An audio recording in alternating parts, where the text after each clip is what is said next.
The Adventures of Sam Spade. Sam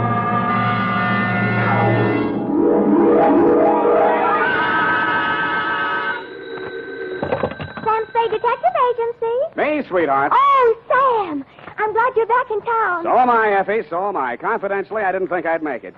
Confidentially, that is. Was it dangerous, Sam? I should say it was. Why, for the past 24 hours, I've been at it hammer and tongs over hill and dale, through shot and shell. It was enough to turn any ordinary man's blood to ice and his hair pure white. Oh, that sounds terrifying, Sam. I wish it had been only terrifying, Effie. It was blood-curdling, spine-chilling, hair-raising. I was bored. It was also rural and countrified. Well, what happened, Sam? Tell me. You've heard of the Martins and the Coys? No. And the Boston Massacre? No. Custer's Last Stand? No. Well, put them all together, and they spell what I'll shortly be in to dictate, a report which I call, in a burst of clever literary plagiarism, The Farmer's Daughter Caper.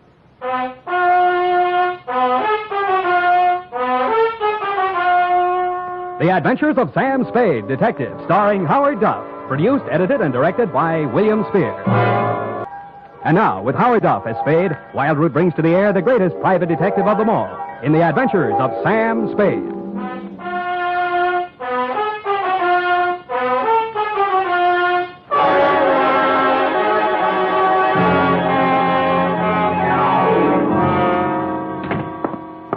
Effie, I'm right here, Sam.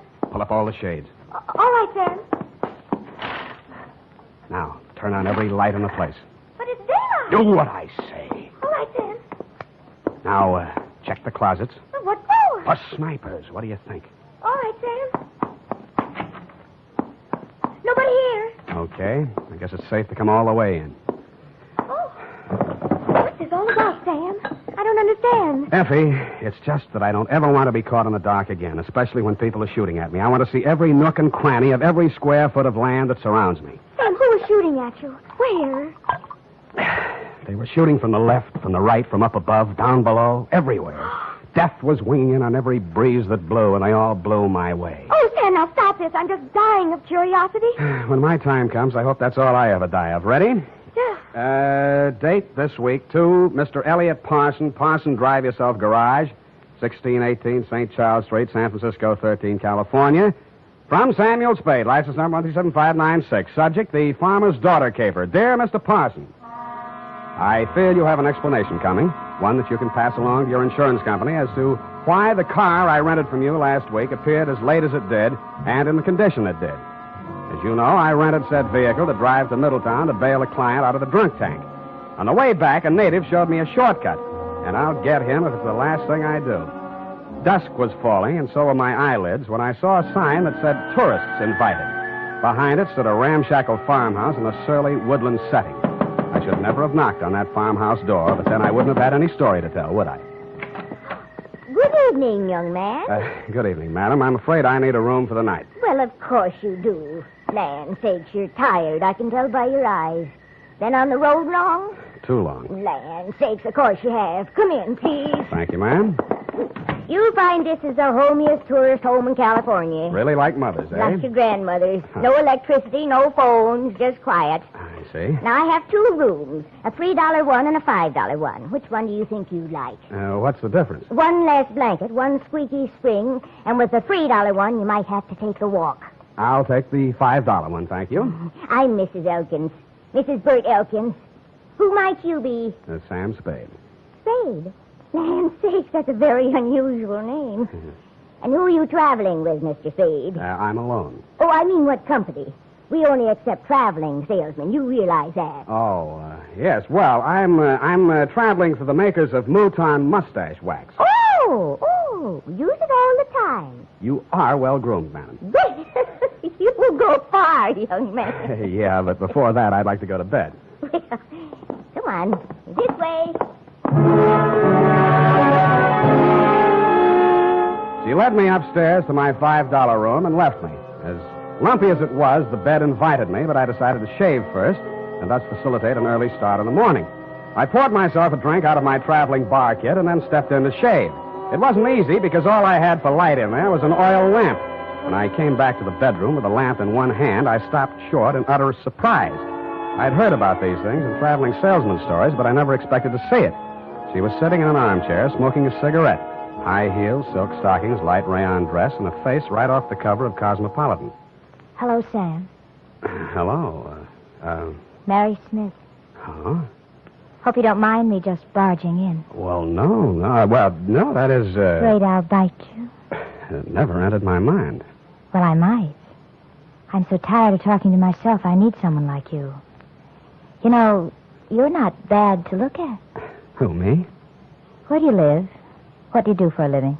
Well, I guess you'd call me independently wealthy. I wish someone would. How nice. San Francisco? There must be some fog on my lapel.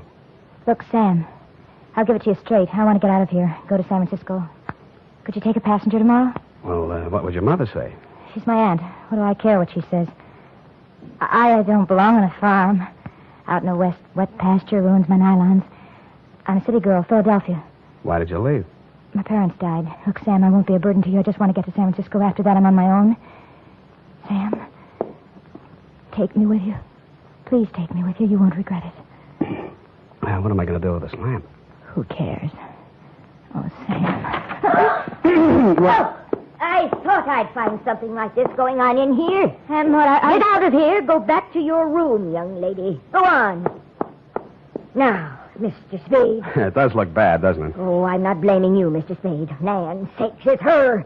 She ain't responsible for what she does. She's like this all the time. I see. Now, when I go out, you just lock your door. Just keep it locked. But, ma'am, this is a $5 room. A sleepless hour later, I heard something slide under my door. I looked and found it was a note that read, Mr. Spade, Sam, please unlock your door, and when the house is quiet, I'll come and see you. I'm desperate, terribly, terribly desperate. Don't leave me. Give me a chance to tell you what it's all about, please.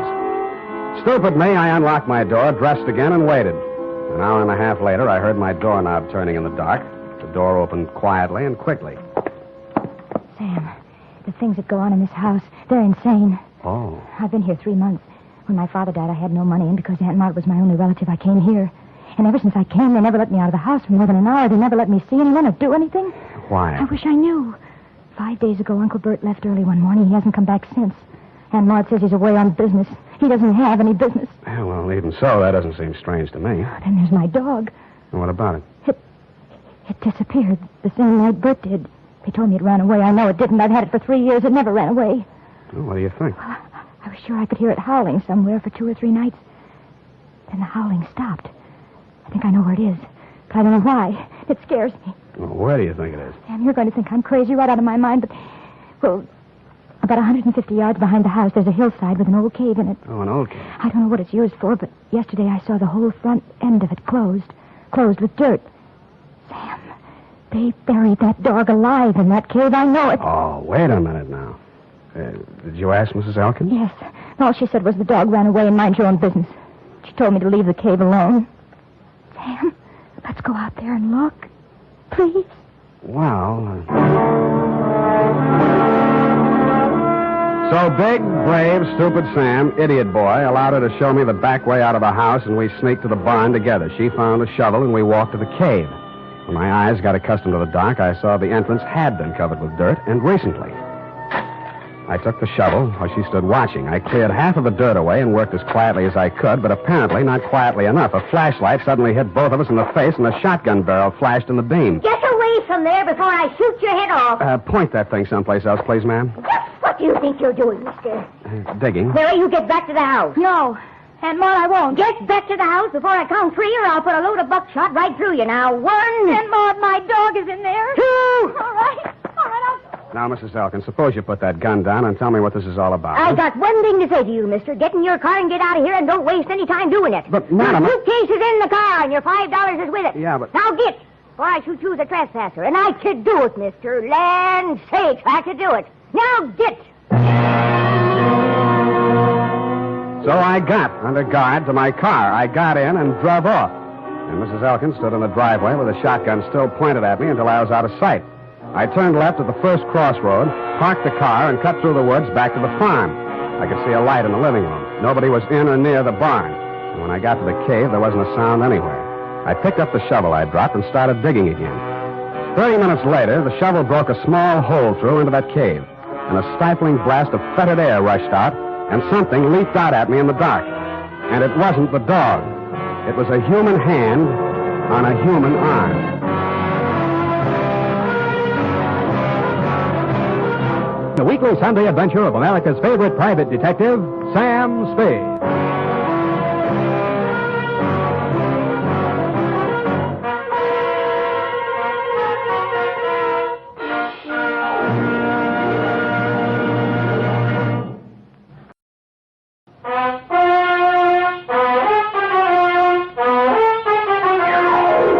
And now, back to the Farmer's Daughter caper. Tonight's adventure with Sam Spade.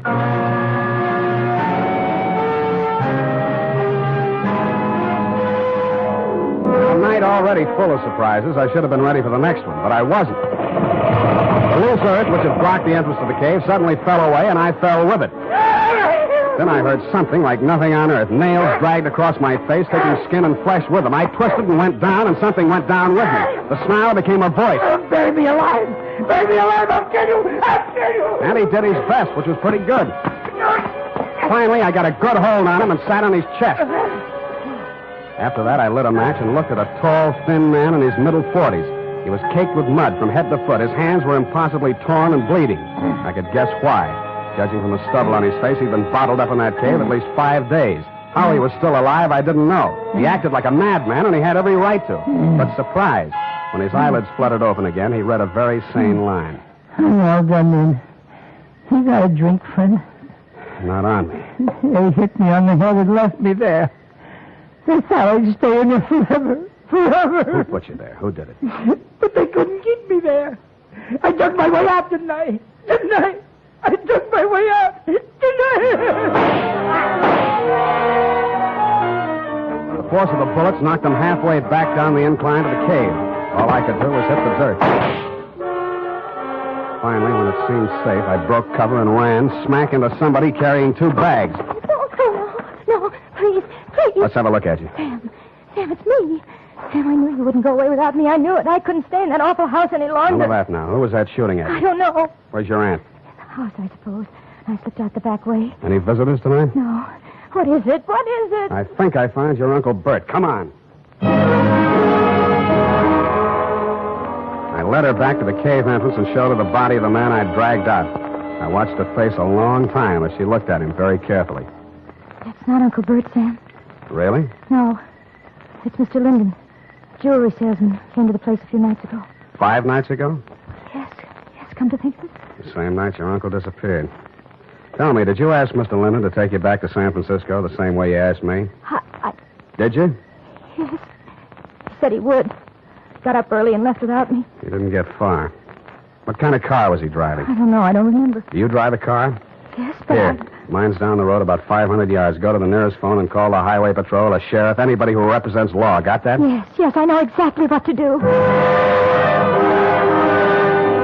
To make sure we were both thinking of the same thing to do, I followed her in the dark, watched her get into the car I rented from you, and drive off. Then I turned around, put a new clip in my gun, and walked back to the old homestead.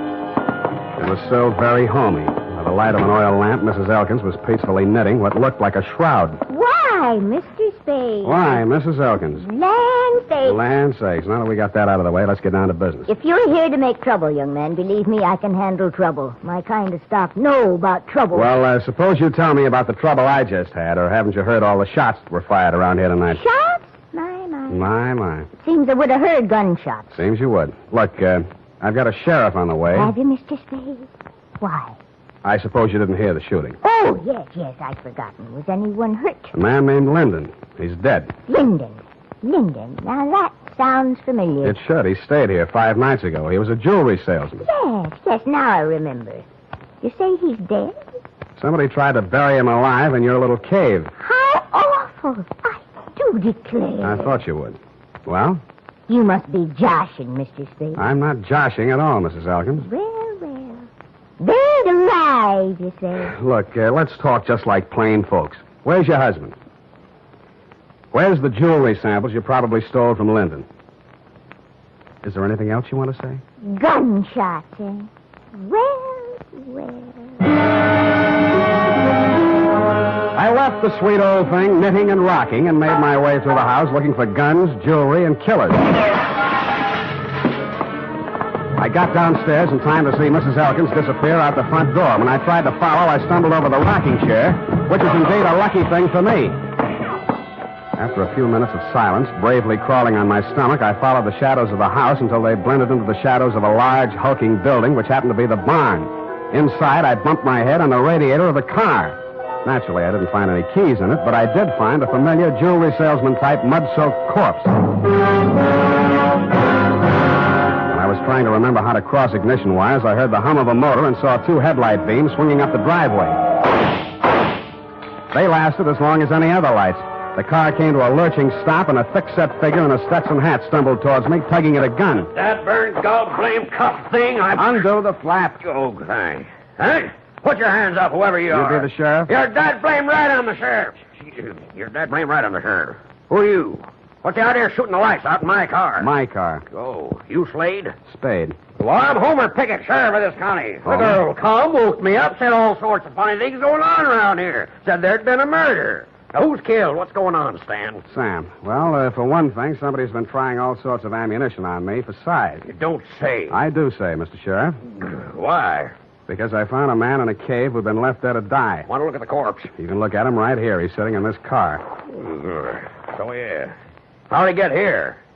Somebody moved him here. Shouldn't have moved a corpse till the police examine it. I didn't move it. Huh? Now, listen closely. Listening? Huh? I found the man. He was still alive. Then somebody shot him. Shouldn't have moved him. Then they tried to kill me because I found him. When they didn't kill me, they decided to hide his body. Illegal. They probably intended to drive away and dispose of it so there'd be no evidence when an efficient, smart, alert, courageous police officer like yourself came around to ask questions. That sounds reasonable.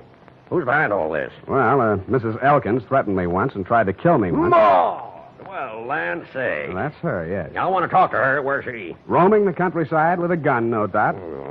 Well, let's clear all this up. See what it's all about. Now, who's this fellow in the car? His name's James Linden. Got a pencil? Better write that down. Tilden, huh? Linden. Well, By any strange coincidence, Sheriff, you happen to know a man named Dundee, San Francisco homicide? Lieutenant Dundee, old Tom. Old Tom, yes. Shucks, I learned everything I know about police work from him. Yeah, well, that figures. And law's law. Dundee always said. Yeah, I've heard him say it, Sheriff, but... And I aim to enforce it around here. One side, Mr. Slade. Spade. Hey, you'll be sorry. Well... Now look here, all you Elkins. This is Homer Pickett talking, and I ain't no small-town constable. I'm the sheriff of this county. You'll get a square deal from me, but first I order you in the name of the law to throw down your guns. Well? My. You all right? Nothing but my feelings hurt. Oh, I warned you. I thought that'd do some good. Well, now you know. Hey, look, maybe it did do some good. I'm giving up, Sheriff. I'm giving up. It's me, Mrs. Elkins. She came across the farmyard as the first light was showing in the eastern sky. Her hands were above her head. One held a shotgun. Get back where you belong, We could hear, but we couldn't see him. Maud stopped, hesitated for a moment, and then began running towards us. She almost made it. I ran out to drag her back, expecting any second to be the target for the night. There was a sudden and curious silence as I pulled her into the barn. She was still alive. Hey, that man's been missing everybody all night. Never thought he'd be able to hit me. Easy. I come from good stock. I'm no criminal, Mr. Spade. Sheriff, you know that. Yeah, I know, Maud. I know. Let me take a look at you. You'll be okay. Don't blame Bert too much. He wanted to have money once in his life. So when this man came along with all the jewelry, Bert went out of his mind. He put the man in the cave. And the dog, too. So the dog wouldn't call attention to him. And then he took the man's car, went into San Francisco to try to sell the jewels in the underworld. No luck, eh? Bert says they laughed at him. The jewels were just paste, samples. And he came back and found me at the cave, and he figured he had to knock us both off. I just stuck by him all the way. Now he's like a tiger that smelled blood. No telling what he'll do. We'll have to get help, Spade. Roadblocks, bloodhound. No, this is his land. He won't run. He'll hide here. Where? Why, in the cave. Well, I reasoned, one, that no matter how much a man loved his land, he was not going to let himself be trapped in a cave with only one exit. And two, it followed, therefore, that if he did hide in the cave, there was more than one way out, which the late Lyndon hadn't found. Sheriff Pickett volunteered to watch the front of the cave while I looked around for a rear exit. After a 20-minute search, which netted me nothing, I remembered the car parked inside the barn and how quickly Elkins had carried Lyndon's body to it. I went back there and took a look around. In a corner of the barn, I found a trail of dirt leading to a bale of hay. When I moved the bale, I found, you guessed it, a trap door. I pulled it open, caught a familiar whiff of used-up air, and lowered myself into a black hole that turned out to be a passageway. I cautiously made my way forward in the darkness for a few yards. Who is it? Who is it?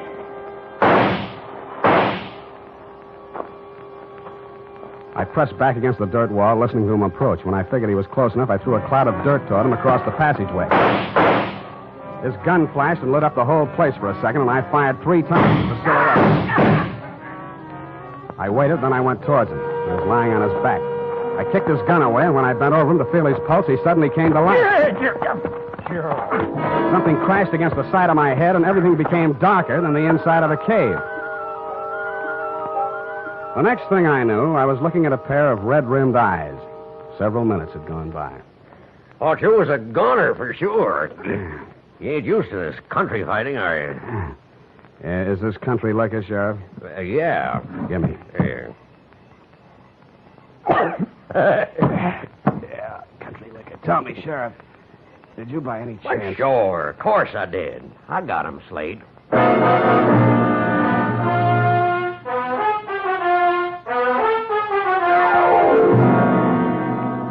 Period and a report. Sam, Hmm? do you mean to tell me you let a little country sheriff outdo you? Well, Effie, Homer Pickett's coming up for re-election next fall, and besides, you might think I was egotistical if I told you how it really ended. But your reputation. You're the greatest private detective of them all. And so I can afford to be generous. Now, not another word. Scoot, type that up.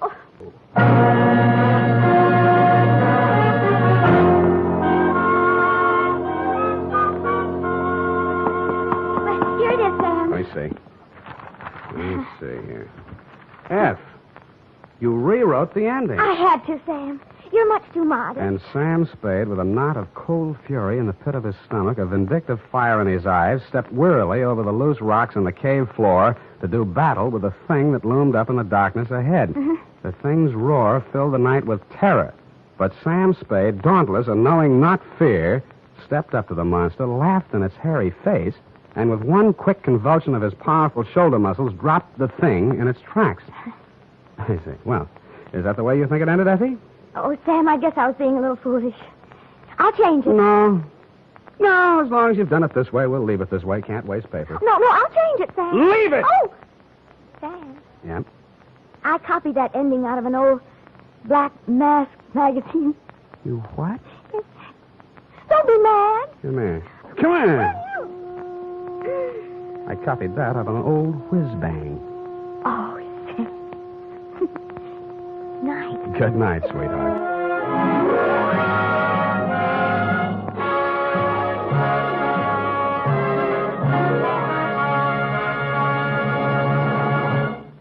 The Adventures of Sam Spade are produced and directed by William Spear. Sam Spade is played by Howard Duff. Lorene Tuttle is Effie.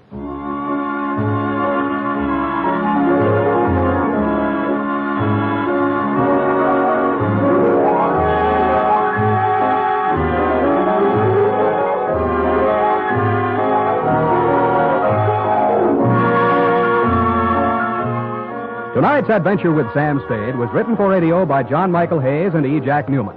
Musical direction by Lud Gluskin, with score composed by Pierre and Renee Garriguet. Join us again next Sunday when producer William Spear presents another adventure with Sam Spade. This is Dick Joy speaking.